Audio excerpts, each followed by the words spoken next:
Баршаңызға сәлем қыздар. Бүгін сіздермен кесе тамағының рецептімен бөлісетін боламын. Алдағы Рамазан айына үй ішілеріңіз жасап берсеңіздер өте дәмді болып шығады. Міндетті түрде менің каналыма тіркеліп, қолдап кетулеріңізді сұраймын.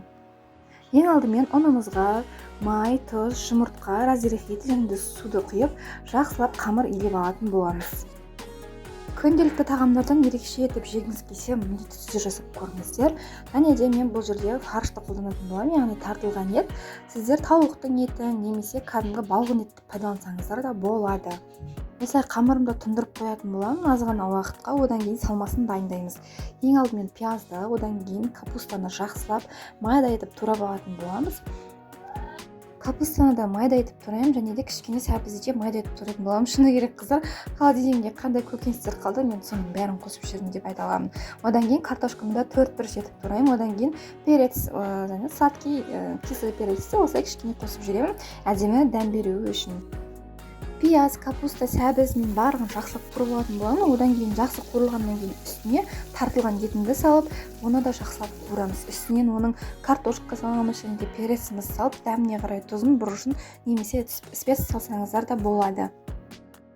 Содан кейін осы салмамыздың барлығын мен 15-20 минутқа жай оттың астында кішкене бұқтырып аламын. Жақсылап пісіп, етіміз сочный болып, картошкамыз піскенге дейін.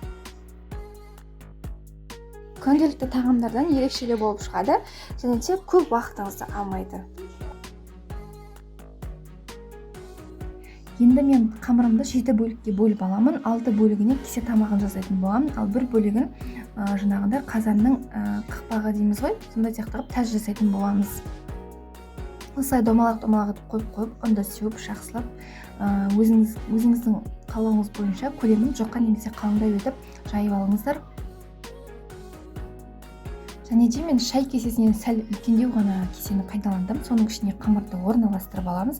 Қазір біз ішіне салмасын салғанда шашылып кетпеу үшін.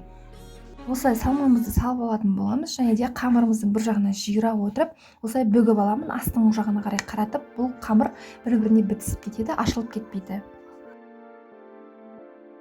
Және де қалған қамырдан осылай тәж жасайтын боламын. Бүйреп немесе бүйралап жасасаңыздар да болады. Одан кейін осы дайын болған кесе самсалғанның үстіне орналастырып, оның үстін жұмыртқамен жақсылап майлап шығатын боламыз. Дайын қызып тұрған пеште 200 градуста 20-30 минутта жақсылап пісіріп алыңыздар. Бетіне мак немесе кунжут сепсеңіздер болады. Өздеріңізге ұнап жүрген немесе жасағыңыз келіп жүрген рецепттер болса, міндетті түрде комментарийге жазып кетіңіздер. Мен алдағы уақытта сол жерден қарап рецепттер шығаратын боламын. Менің кесе тағамдарым тәтті болды, иісі деген мұрынды жарып, бүкіл бөлмені алып кетті десем де болады.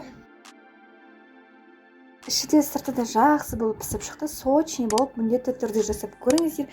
Және де қыздар, менің инстаграм аккаунтыма да жазылып кетуді ұмытпаңыздар. Ол жақта да өте жақсы рецепттер шығып жатыр.